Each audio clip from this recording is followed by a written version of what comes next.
Has anyone been out collecting leaves lately? I feel like this time of year I almost have a compulsion. If I'm walking down the street, I'm scanning for ones that I love. Here's a few from yesterday.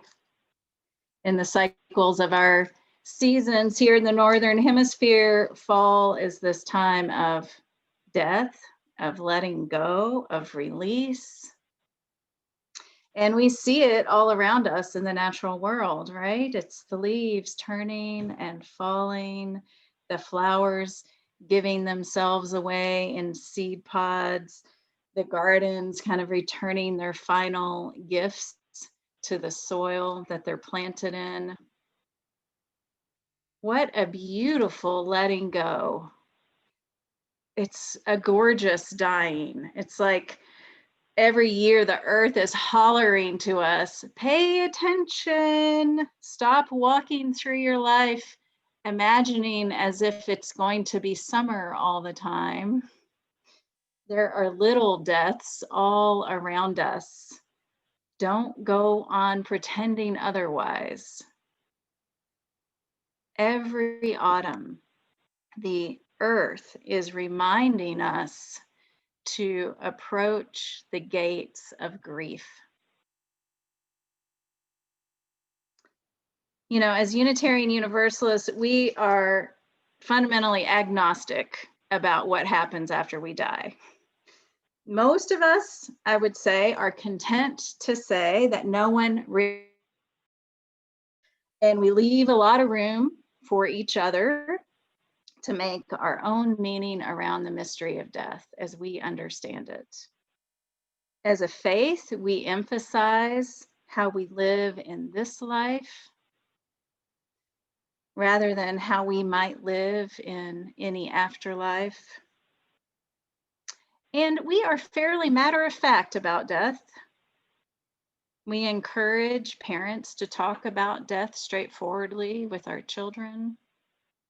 We see it as a natural process of life, as natural as the leaves falling. And sometimes among us, I have seen this matter of factness lead to a sort of denial about the impact that loss has on us. Because death is natural, isn't the spiritually evolved mode to just be okay with it, to not rage against it, to simply gracefully accept it? Sometimes I hear this echoed in a stated desire from some to not mark one's own death with a memorial or celebration of life. Sometimes I hear, what does it matter? I'll be gone and my life will be over. And also, we live in a culture here in the United States that tells us to quickly get on with things. It's another force that pulls us away from really approaching the gates of death and grief. I mean, think about it. How much time off work do most people get after a loss? To grieve a beloved one. 3 days if you're lucky. And of course, we are experiencing the ultimate example right now. We have had over 2,000 deaths in this country alone from this pandemic, and very little public collective mourning as a nation, if any. The main message from elected leaders that have the largest platform is basically chin up and move on because the economy demands it. In her book entitled Stitches, Anne Lamott says, "Death slams us off our feet, yet we have agreed to pretend to be fine again at some point, ideally as soon as possible so as not to seem self-indulgent or embarrass anybody. Then people can get on with their lives." Both of these tendencies I just named, y'all, the one that says it's somehow spiritually more evolved to immediately accept death and loss, and the one that tells us we're stronger and more profitable when we just move on, both those perspectives rob us of the life-giving gifts of grief. Life-giving gifts of grief. In fact, I would say that there's no real way to move on or live fully until you've stepped through the gates of grief. Francis Weller is a psychotherapist and a longtime grief counselor.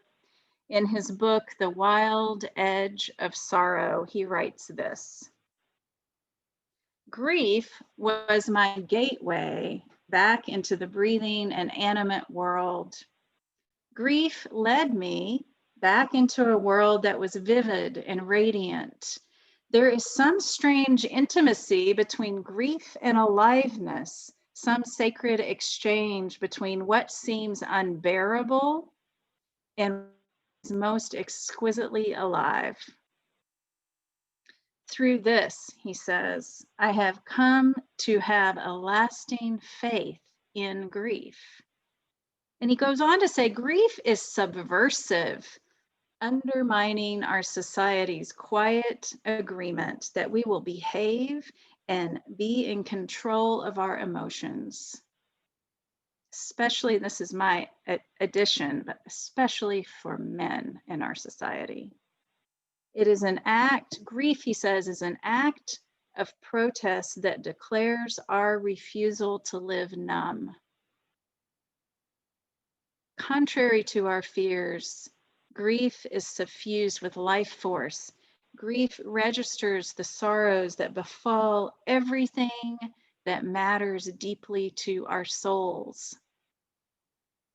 Our hearts are kept flexible, fluid, and open to the world through this closeness with loss. It's the end of Francis Weller's words. I know many of us, myself included, are afraid that if we really allow ourselves to go there, to step into the grief that we carry, that we may never step back out. What Francis tells us from a psychologist's perspective, and what most of the world's religions teach us in one way or another, is that the only way out is through. That grief is not a pit, it is a threshold, a gateway opening us to a new experience of life on the other side. But we've got to move through the pain. We've got to actually feel it. You can't go around it. Anne Lamott says, life can so suck, to use a theological term, but it can be healthy to hate what life has given you and to insist on being a big mess for a while. For a while. When we pay attention, we realize that grief not only comes with the actual death of a loved one, grief comes with all kinds of losses in our lives. And Francis Weller talks about several gates of grief, not just losing a loved one to death. There's losing something we love, like a relationship, losing a place we love or a vocation we love. losing a healthy body, or just simply losing our abilities as we age. All of these things can bring up grief. There are the places within ourselves that have not known love, those places that we have not allowed to fully shine in this world. That is a loss too, and we can feel grief about that. Certainly the sorrows of this world, the sorrows we're living through right now, the sorrows we are collectively confronting right now because of climate change, because of the pandemic, because of so many things. And then he also names the sorrows and the losses of our ancestors. We talked about that a little bit a couple of weeks ago as we delved into our country's history of colonization and the losses of the indigenous people of this land.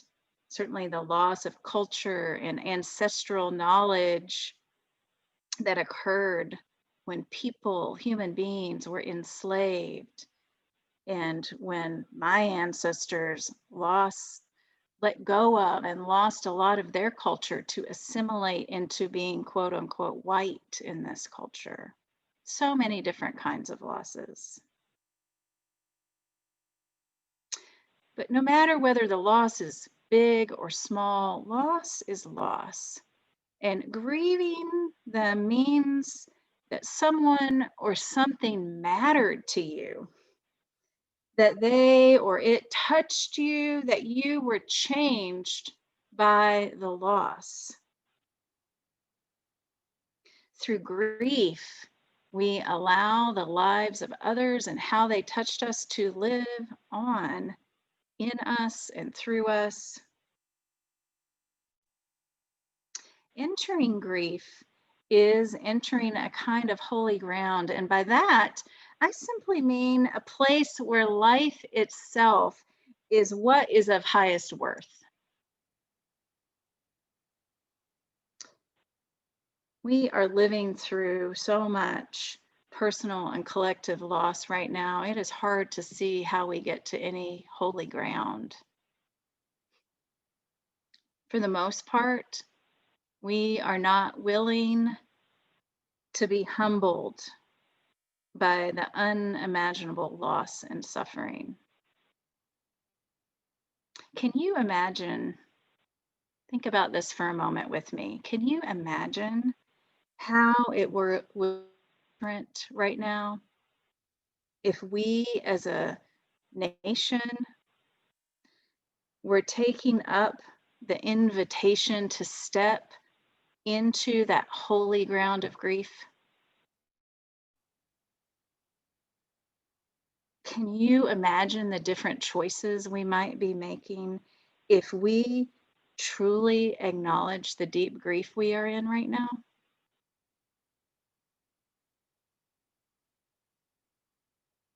But acknowledging grief in our lives requires us to practice vulnerability. Vulnerability with others, not just with ourselves. Not being afraid to say what we have lost. Not pretending to always hold it together.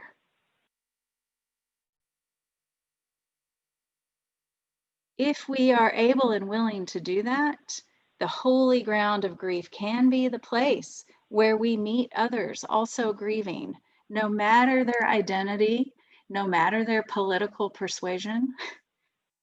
We might recognize within one another a common human experience. But without grief, we are stuck. We are stuck with a veneer of a kind of power that relies on hard force to stay alive. That's not truly living.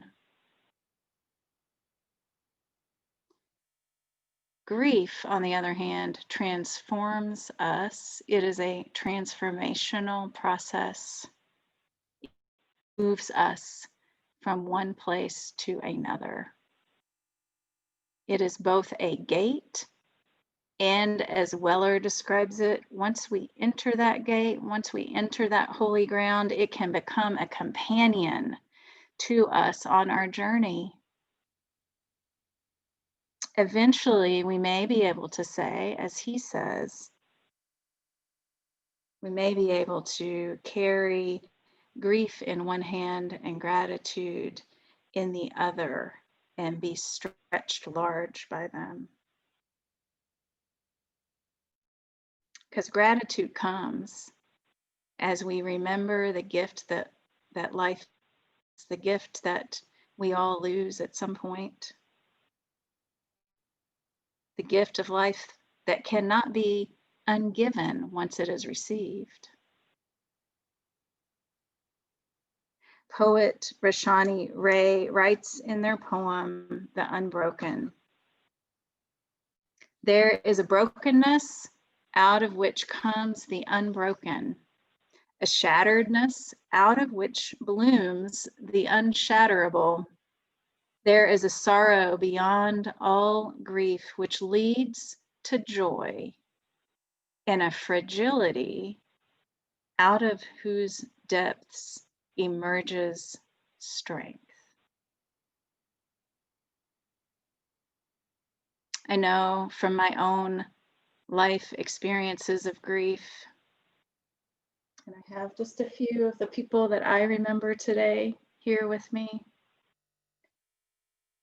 And I know from accompanying many of you in your times of grief, it is not possible to walk through the gates of grief and truly be transformed alone. We have to do it together. We need one another as friends and witnesses on the way.